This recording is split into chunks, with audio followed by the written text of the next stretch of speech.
Good morning. Let's pack today's lunchbox. Let's make a simple potato peas kurma. Heat oil in a pressure cooker. Add in whole spices, onions, saute for 2 minutes.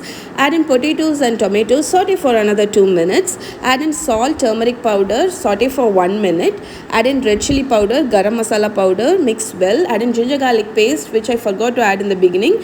Add in water and some fresh green peas. Cover and pressure cook for 3 to 4 whistles. Meanwhile, grind coconut, fennel seed, roasted gram dal, add it into the kurma. Simmer for 5 minutes. That's it. Your kurma is done. Meanwhile, I made some chapati dough and now I'm making some rotis for my little one. So make chapatis or rotis as you do as usual.